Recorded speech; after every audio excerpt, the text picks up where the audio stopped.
ಶ್ರೀಪಾದಂಗಳವರ ಪಾದಾರವಿಂದಗಳಿಗೆ ಸಾಷ್ಟಾಂಗ ನಮಸ್ಕಾರಗಳನ್ನು ಸಲ್ಲಿಸುತ್ತಾ ಇಲ್ಲಿರುವ ನಮ್ಮ ಮಠದ ಕುರಿತು ಹಲವು ಅನಿಸಿಕೆಗಳನ್ನು ಹಂಚಿಕೊಳ್ಳಲು ನನಗೆ ಅಪಾರ ಸಂತೋಷವಾಗುತ್ತಿದೆ. ಉತ್ತರಾದಿ ಮಠದ ಮೂಲ ಸ್ಥಾನವೆಂದು ಪ್ರಸಿದ್ಧಿ ಪಡೆದಿರುವ ಹೊಳೆ ನರಸೀಪುರದಲ್ಲಿ ಶ್ರೀ ಸತ್ಯಧರ್ಮ ವಿದ್ಯಾಪೀಠವನ್ನು ಸ್ಥಾಪಿಸಲು ಪೂಜ್ಯ ಶ್ರೀಗಳವರು ಕೈಗೊಂಡ ನಿರ್ಧಾರ ಅತ್ಯಂತ ಸೂಕ್ತ ಮತ್ತು ಪ್ರಶಂಸನೀಯ. ಈ ಮಹತ್ತರ ನಿರ್ಧಾರದ ಮಠದ ಚಾರಿತ್ರಿಕ ಹಿನ್ನೆಲೆಗೆ ಮರುಜೀವ ದೊರೆತಂತಾಗಿದೆ. ಗುರುಗಳ ಅನುಗ್ರಹ ಮತ್ತು ಆಶೀರ್ವಾದದಿಂದ ಪಂಡಿತ ವಿಜಯ ವಿಠಲಾಚಾರ್ಯರವರ ಮಾರ್ಗದರ್ಶನದಲ್ಲಿ ಈ ವಿದ್ಯಾಪೀಠವು ವಿಶ್ವಪ್ರಸಿದ್ಧಿ ಪಡೆಯುವುದು ನಿಶ್ಚಿತ.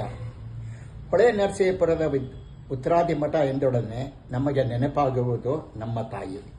ಅವರು 1924 ಇಸವಿ, ಅಂದರೆ 100 ವರ್ಷಗಳ ಹಿಂದೆ ಇದೇ ಮಠದಲ್ಲಿ ಜನಿಸಿದರು. ಅವರ ತಾತಂದಿರಾದ ಶ್ರೀ ಸೇತು ಮಾಧವಾಚಾರ್ಯರು ಮಠದ ಆಡಳಿತಗಾರರಾಗಿದ್ದರು. ಬಾಲ್ಯವನ್ನು ಈ ಮಠದಲ್ಲಿ ಕಳೆದ ನಮ್ಮ ತಾಯಿ ಆಗಿನ ಮಠದ ವೈಭವವನ್ನು ತಮ್ಮದೇ ಧಾಟಿಯಲ್ಲಿ ಹೃದಯ ಸ್ಪರ್ಶಿಯಾಗಿ ವಿವರಿಸುತ್ತಿದ್ದರು. ಆ ನೆನಪುಗಳಿಂದಲೇ ನಮ್ಮ ಕುಟುಂಬಕ್ಕೆ ಈ ಮಠದೊಂದಿಗೆ ಆಳವಾದ ಸಂಬಂಧ ಬೆಳೆಯಿತು. ನಮ್ಮ ತಾಯಿ ತಂದೆಯರ ಜನ್ಮ ಶತಮಾನೋತ್ಸವದ ಸ್ಮರಣಾರ್ಥವಾಗಿ ಇಲ್ಲಿ ಸ್ಥಾಪಿತವಾದ ವಿದ್ಯಾಪೀಠದ ಸರ್ವತೋಮುಖ ಅಭಿವೃದ್ಧಿಗೆ ಮಕ್ಕಳಾದ ನಾವು ಏನಾದರೂ ಒಂದು ಕೊಡುಗೆ ನೀಡುವ ಸಂಕಲ್ಪ ಮಾಡಿದೆವು. ಈ ಸಂಕಲ್ಪ ಫಲಪ್ರದವಾಗಲು ಗುರುಗಳ ಪರಮಾನುಗ್ರಹ ಮತ್ತು ಆಶೀರ್ವಾದವೇ ಮುಖ್ಯ ಕಾರಣ, ಮತ್ತೇನೂ ಅಲ್ಲ. ಪರಮ ಪೂಜ್ಯ ಶ್ರೀ ಶ್ರೀ ಸತ್ಯಾತ್ಮತೀರ್ಥ ಶ್ರೀಪಾದಂಗಳವರ ಪಾದಾರವಿಂದಗಳಿಗೆ ಮತ್ತೊಮ್ಮೆ ಸಾಷ್ಟಾಂಗ ನಮಸ್ಕಾರಗಳನ್ನು ಸಲ್ಲಿಸುತ್ತೇನೆ.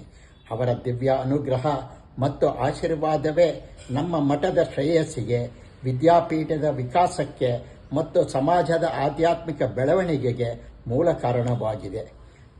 ವಾಸುದೇವ ಪರಂ ಬ್ರಹ್ಮ, ವಾಸುದೇವ ಪರಮಂ ಧ್ಯೇಯ ಎಂಬ ಶ್ಲೋಕದಂತೆ ನಮ್ಮ ಧ್ಯೇಯವು ಸದಾ ಶ್ರೀಹರಿಯ ಸೇವೆಯೇ ಆಗಿರಲಿ. ಗುರುಗಳ ಕೃಪೆಯಿಂದ ನಾವು ಕೈಗೊಂಡ ಸಂಕಲ್ಪವು ಫಲಪ್ರದವಾಗಿ ಸಮಾಜದ ಶ್ರೇಯಸ್ಸಿಗೆ, ಧರ್ಮದ ಸ್ಥಾಪನೆಗೆ ಮತ್ತು ವಿದ್ಯೆಯ ವಿಸ್ತಾರಕ್ಕೆ ಮಾರ್ಗದರ್ಶಿಯಾಗಲಿ.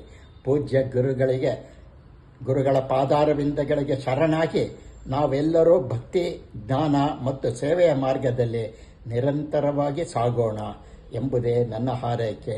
ಜೈ ಶ್ರೀರಾಮ್.